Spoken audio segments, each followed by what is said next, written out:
Okay. ಇನ್ನು ಅದೇ ತ್ರಿವಿಕ್ರಮ್ ಅವ್ರದ್ದು ಆಕ್ಚುಲಿ ಭಾವನೆಗಳನ್ನ ನೀವು ಅರ್ಥನೇ ಮಾಡ್ಕೊಳ್ಳಿಲ್ಲ ಕೊನೆ ತನಕನು. ಅಂದ್ರೆ ಅದು ಹೊರಗಡೆ ಜನಗಳಿಗೆ ಅರ್ಥ ಆಯ್ತು, ನಿಮ್ಮಿಬ್ಬರನ್ನ ಅವರು ಟ್ರೋಲ್ ಮಾಡಿದ್ರು, ಬೇರೆ ತ್ರಿಮೋಕ್ಷಿ ಅಂತ ಫ್ಯಾನ್ಸ್ ಪೇಜ್ ಸುಮಾರು ಓಪನ್ ಆಯ್ತು. ಮೊದಲನೇದಾಗ ಕ್ಲಿಯರ್ ಆಗಿ ಹೇಳ್ಬಿಡ್ತೀನಿ, ಅಲ್ಲಿ ನಾನು ಯಾರ್ದೋ ಭಾವನೆಗಳನ್ನ ಅರ್ಥ ಮಾಡ್ಕೊಂಡು ಯಾವ್ದೇ ರೀತಿ ಸಂಬಂಧ ಬೆಳ್ಸಕ್ಕಂತೂ ನಾನು ಹೋಗಿರ್ಲಿಲ್ಲ. ನಾನು ಹೋಗಿದ್ದು ಆಟ ಆಡೋದಿಕ್ಕೆ, ನನ್ನ ವ್ಯಕ್ತಿತ್ವ ಏನು ಅಂತ ತೋರ್ಸೋದಿಕ್ಕೆ.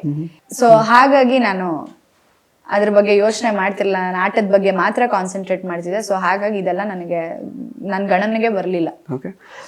ಮೋಕ್ಷಿತ್ ಅವ್ರು ಯಾಕೆ ಮದುವೆಗೆ ಒಪ್ಕೊಳ್ತಾ ಇಲ್ಲ ಅನ್ನೋದಕ್ಕೆ ನೀವೇ ರೀಸನ್ ಕೊಟ್ಟಿದ್ರೆ. ಆಕ್ಚುಲಿ ತಮ್ಮ ಅವರಿಗೆ ಆ ಥರ ಸಮಸ್ಯೆ ಇದೆ, ಪ್ಲಸ್ ನೀವು ಅಂದ್ರೆ ಅದನ್ನೆಲ್ಲ ನೋಡ್ಕೋಬೇಕಾಗುತ್ತೆ, ಆ ಥರದ್ದೊಂದು ವಿಚಾರಗಳೆಲ್ಲ ಇದೆ.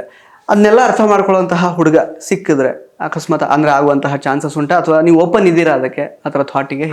ಆತರ ಅಂದ್ರೆ ನಾ ಹೇಳ್ತಿದ್ದೀನಿಲ್ಲ, ನನಗೆ ಕೆಲವೊಂದಿಷ್ಟು ಅಂದ್ರೆ ಹುಡುಗ ಸೈಲೆಂಟ್, ಅಂದ್ರೆ ಹುಡುಗ ತುಂಬಾ ಸಿಂಪಲ್ ಆಗಿರ್ಬೇಕು, ನನಗ್ ಸಪೋರ್ಟಿವ್ ಆಗಿರ್ಬೇಕು, ನನ್ನ ಫ್ಯಾಮಿಲಿನ ಅವ್ರ ಫ್ಯಾಮಿಲಿ ತರ ಟ್ರೀಟ್ ಮಾಡ್ಬೇಕು, ಈ ತರ ಎಲ್ಲ ಒಂದು ಇದಿದೆ, ಏನ್ ಹೇಳಿ, ಒಂದು ಆಸೆಗಳಿದೆ.